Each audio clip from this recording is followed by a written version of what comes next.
Hi everyone, my name is Jane Knight and I'm a lecturer in classics here at the University of Tasmania in Australia. I'm speaking to you today from Nipaluna, Hobart, on Lutruwita, Tasmania, Aboriginal land, sea and waterways. I acknowledge with deep respect the Muwinina people, the traditional owners of this land. I'm so pleased to be contributing to this lecture series on imperial power in the Roman world. I'll be speaking about the relationship between anger and imperial power during the early Principate. This talk emanates from my ongoing research on political anger in ancient Rome. I've been interested in the roles of anger in Roman public life and how ideas about anger changed during the transition from Republic to Principate. Today, I'd like to focus on how anger was an important criterion in the evaluation of imperial power during the Julio-Claudian era.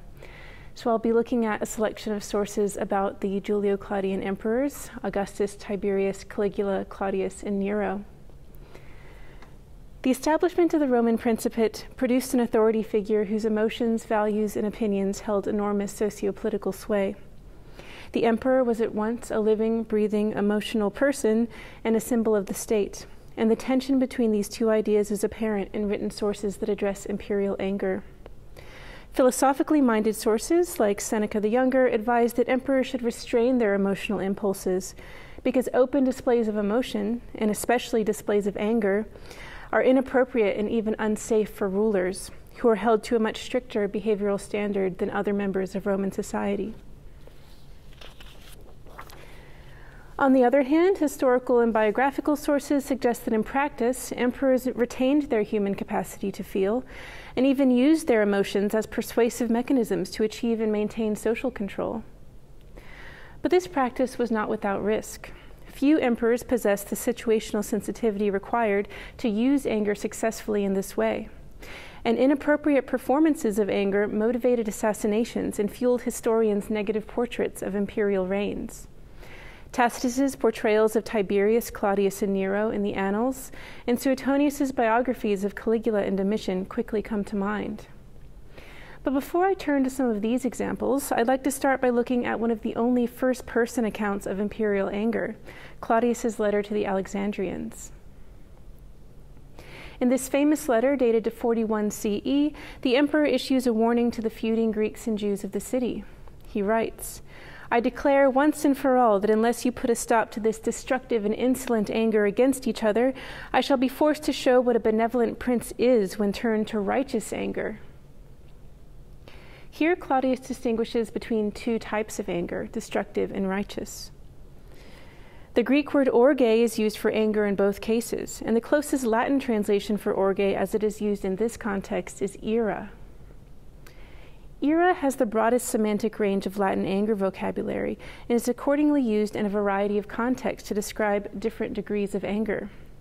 For example, Virgil uses it to describe the anger of Juno in the first book of the Aeneid, whereas Pliny uses the same word to describe everyday anger between a paterfamilias and his freedmen. So in this letter, Claudius threatens the population of Alexandria with ira Caesaris, that same formidable emotion which Ovid laments being condemned by in his exile poetry. Many scholars argue that when Ovid writes about Augustus's ira, that he is attempting to undermine the emperor's authority rather than acknowledge the emperor's anger as a powerful tool of his leadership, despite the fact that Ovid repeatedly claims that Augustus's anger is merited. I will not try to tackle the impossible question of Ovid's sincerity here, but his portrayal of Augustus's retributive imperial anger taken together with Claudius's formalized threat against the Alexandrians suggests the development of a discourse surrounding political anger during the Julio-Claudian era. In his monograph on ideologies of anger control in classical antiquity, William Harris remarks that, quote, "From Augustus's time onwards, the positive or negative character of a Roman ruler, and of a potential ruler, could be signaled by his control over his anger, or the lack of it." Although Harris allows that emperors needed to be thought capable of anger, his discussion focuses on how an emperor's ability to restrain his anger was considered a positive imperial trait. Anger control clearly became a hot topic with the advent of the Principate, but the importance of an emperor's ability to perform anger appropriately and use it effectively has been too rigorously downplayed. the idea that anger was seen as a pragmatic tool in Roman public life is not far-fetched. Anger is a dynamic emotion. It can be the socio-political glue that maintains the status quo or the catalyst that inspires revolution. Roman leaders were primarily interested in the former function of anger, as they worked to achieve and maintain social control by using anger to demonstrate their authority.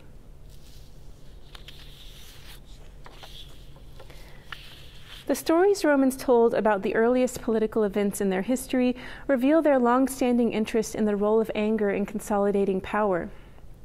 Anger features prominently in the most well-known versions of Rome's foundation myth.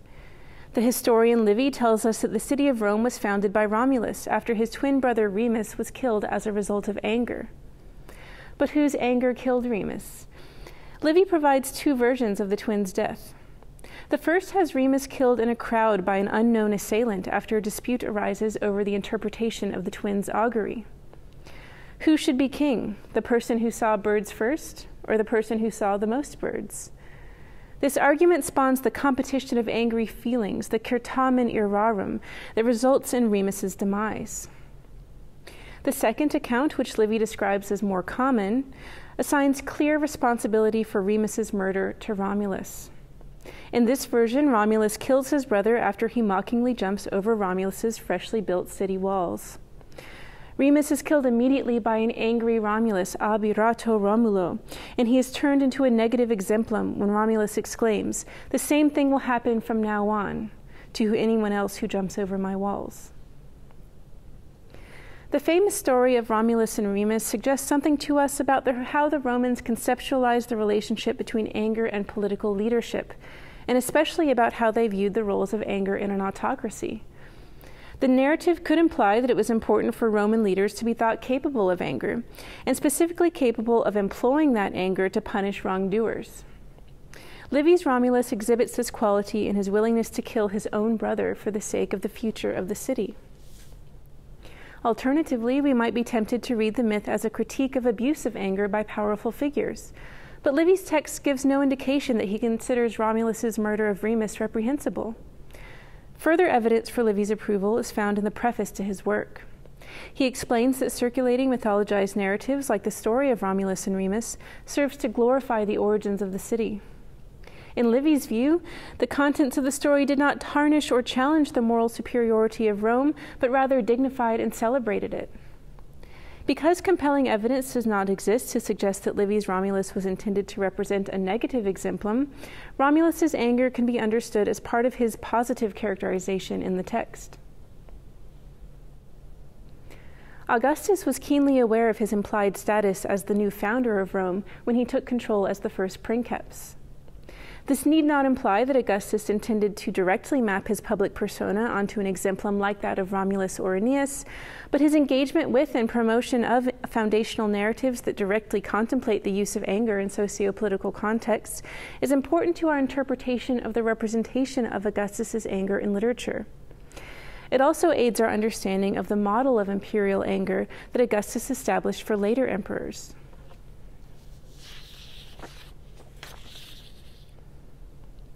In his essay De Clementia, on clemency, addressed to Nero upon his accession, Seneca presents the figure of Augustus as a model for the teenaged emperor, but with reservations. According to Seneca, Augustus was prone to anger in his youth and did many things which he would have liked to forget. Seneca here is likely referring to the proscriptions and merciless victories of the triumviral period. Augustus's reluctance to punish harshly is a recurring theme in historical anecdotes about him. He follows through with necessary acts of anger and violence, but he is not depicted as enjoying them. This sets him apart from later members of his dynasty, most notably Caligula and Nero, who are described as delighting in cruelty. One evocative example of Augustus's displeasure and punishment is found in Suetonius's biography, wherein the emperor laments that because of his elevated position in society, his anger often results in dire consequences for those who are close to him. Augustus understood that provoking ira Caesaris required visible consequences, but this anger was more an instrument of his government than a personally felt sentiment. Augustus is also characterized by his ability to distinguish between situations that merited imperial anger and those that did not. In his treatise on anger, De Ira, Seneca tells the story of Augustus's treatment of the historian Timagenes, who is in the habit of spreading insults and unflattering rumors about the emperor and his family. Augustus banished Timagenes from his house, but otherwise did nothing to punish him or prevent him from further slander. According to Seneca, this is evidence that Augustus was not ruled by his anger. Suetonius also picks up this theme, reporting that Augustus took a similar course of action against Aemilius Aelianus, whose primary offense was expressing a negative opinion of the emperor.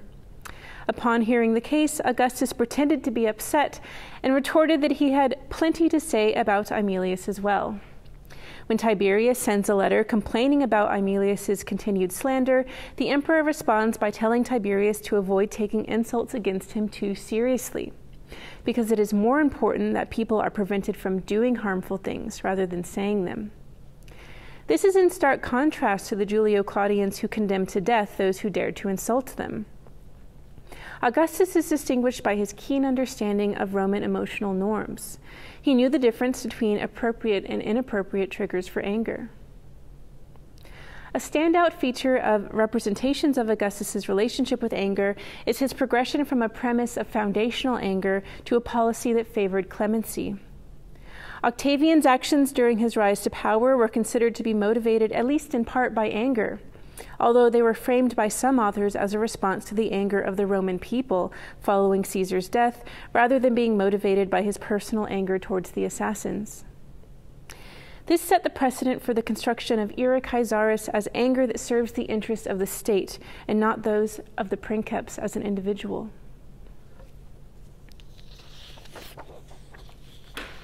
Nevertheless, Octavian is characterized as hot-tempered by a number of sources. The murder of Caesar gave him a motive for revenge, which in turn gave context to his anger. Anger contextualized and justified Octavian's reinvigoration of civil war and the elimination of his enemies during his progression towards the Principate. He succinctly described these actions in the opening paragraphs of his funeral inscription, the Res Gestae, qualifying them with the statement that he spared all citizens who sought pardon and granted clemency to foreign nations when it was safe to do so. Augustus's representation of himself more or less corresponds to the representations of his trajectory provided by other authors. He exhibited a significant amount of necessary pragmatic anger during the foundation of his office, and then settled into a policy of selective ira that was mitigated to a great extent by his preference for clementia. Augustus inherited the legacy of clementia from Caesar, but he appears to have understood that clemency is more powerful when anger and vengeance are plausible alternatives. This is expressed nicely in the sayings of kings and commanders, attributed probably incorrectly to Plutarch. After the capture of Alexandria, the people there expected harsh treatment from Augustus, but instead received pardon. It was important for subjects to consider imperial anger as a consequence of violating the policies of Rome, but it was equally important for the emperor to know when to employ clementia instead. Ideally, the power of clementia Caesaris is enhanced by ira Caesaris. I will now move on to discuss more briefly how Augustus's successors failed to achieve this balance.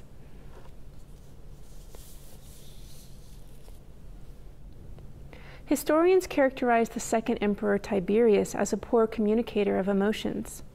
The second emperor appears to have been cognizant of the significance of his position, but he is consistently depicted as a reluctant leader who struggled to express himself. Suetonius represents Tiberius as a stereotypically bad emperor who regularly committed atrocities in anger, but Tacitus's depiction is more nuanced. According to Tacitus, Tiberius showcased his inability to communicate when he gave a speech at Augustus's funeral.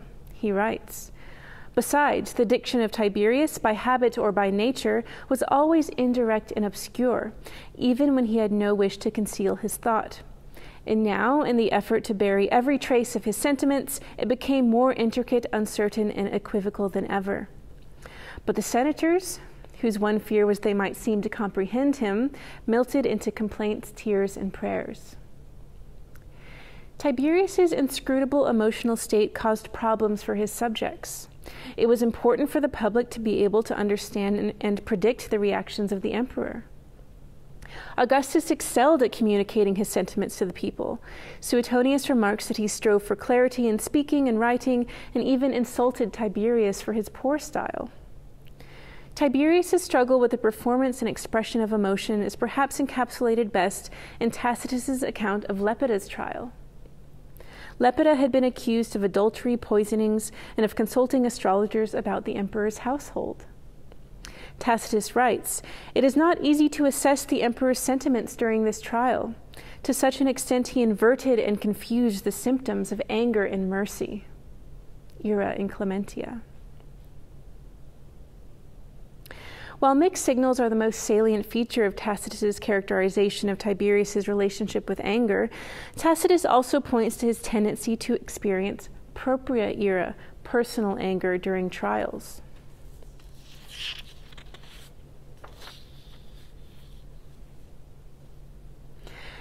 This kind of anger is not considered a positive trait of a ruler, because as I explained before, the anger of an ideal Roman ruler was not his own anger as much as formalized anger directed at the enemies of the state through the symbolic persona of the emperor. The problem with many of the bad emperors was that they fully assimilated themselves with the state in a destructive manner. An autocracy works best when the ruler's public emotional conduct supports the sentiments of his subjects and is representative of the wider emotional norms of the society. Caligula is remembered by history as the quintessential negative exemplum of a Roman emperor, largely because of his unhealthy relationship with anger. His motives are also represented as completely divorced from the interests of his subjects. Suetonius attributes a lack of concern for the anger of the people to both Tiberius and Caligula. He reports that both were very fond of the tragic line, "Let them hate me as long as they fear me." In an intriguing contrast with Tiberius, Caligula is described as having been too communicative of his emotions, making statements such as, "I wish the people had but one neck." Suetonius remarks that Caligula was actually most eloquent when he was angry. He writes, "With regard to liberal studies, he gave little attention to literature, but a great deal to oratory. And he was eloquent as you please, especially if he had an opportunity to make a charge against anyone. For when he was angry, he had an abundant flow of words and thoughts, and his voice and delivery were such that from very excitement he could not stand still, and he was clearly heard by those at a distance." Part of the problem with Caligula's anger is that he appeared to enjoy being angry. He also became angry in response to inappropriate triggers. In the De Ira, Seneca gives the example of an overly elaborate hairstyle. Caligula's reign was one of emotional terrorism. Subjects were at the mercy of his volatile feelings and had no recourse. It is easy to see how this model of imperial anger was a perversion of Augustus's measured, balanced, and morally aware approach to the performance of Ira Caesaris. Although authors generally paint Claudius in a more positive light than Tiberius and Caligula, he had unique difficulties with Ira Caesaris that were related to his visible and audible disabilities. Whereas Tiberius could not be understood because of mixed emotional signals and a confusing manner of speech, authors report that Claudius could not be understood because of these disabilities. In the satirical work Apocalipsis, probably written by Seneca, Claudius becomes unintelligibly angry at Fever for calling him a Gaul. Seneca writes, "At this point Claudius lit up with rage and angrily grumbled as loudly as he could. What he was saying nobody understood, except that he commanded Fever to be led away to punishment." Claudius also faced physical difficulties in his efforts to express himself. Suetonius comments that Claudius's appearance when he was experiencing emotions was repellent to those around him. He writes, "His laughter was unseemly, and his anger still more disgusting. For he would foam at the mouth and trickle at the nose. He also stammered, and his head was very shaky at all times, but especially when he made the least exertion."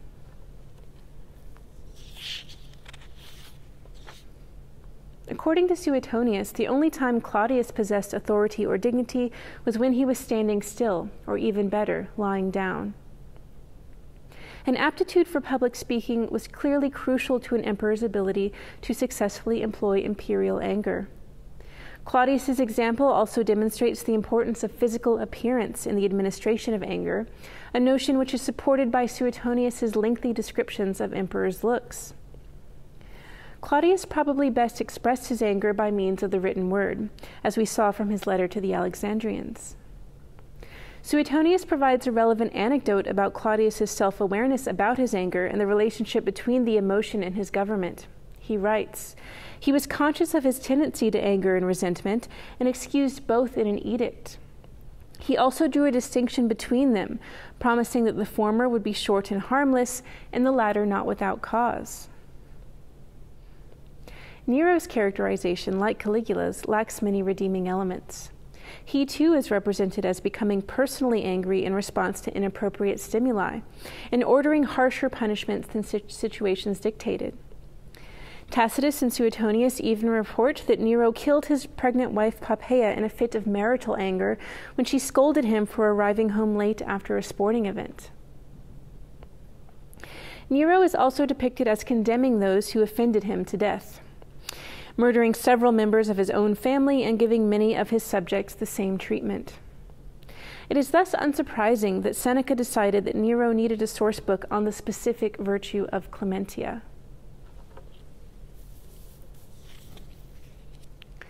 Although Seneca's goal in this treatise is to discourage Nero from using anger as princeps, his description of the effects of ira Caesaris is compatible with my explanation of how imperial anger functioned.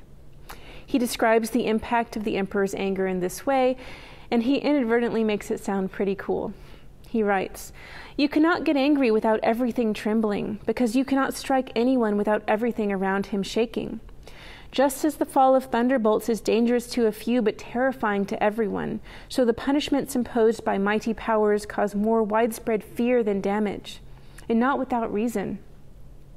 The concern about a person of absolute power is not the extent of his past actions, but the extent of his potential actions."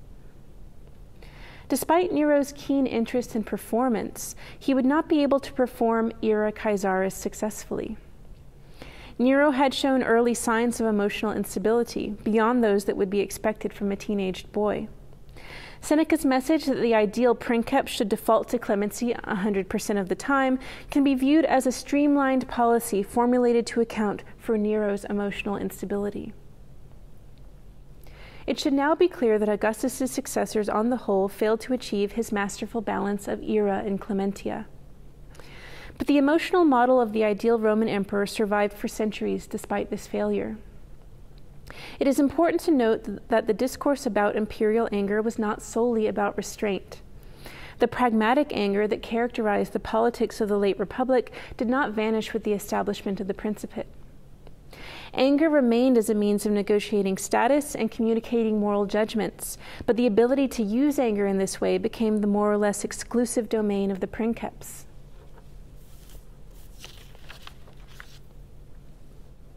Imperial anger became the subject of its own discourse and was a significant feature of the construction of the political identity and part of the basis of power of the Roman emperor. Although a body of extant ancient literature condemns excessive anger, we must acknowledge that certain kinds of anger held positive connotations, especially in Roman political contexts. These positive shades of anger have been overlooked because philosophical works have been privileged as sources for ancient emotional norms, when their aspirational goals complicate this interpretation. But when we examine historical sources, even those with some intent to moralize, we see that the most successful Roman leaders were those who could judge the emotional performance that varying situations demanded. And in early imperial Rome, just as in the world today, some situations were thought to demand anger. Thank you for listening.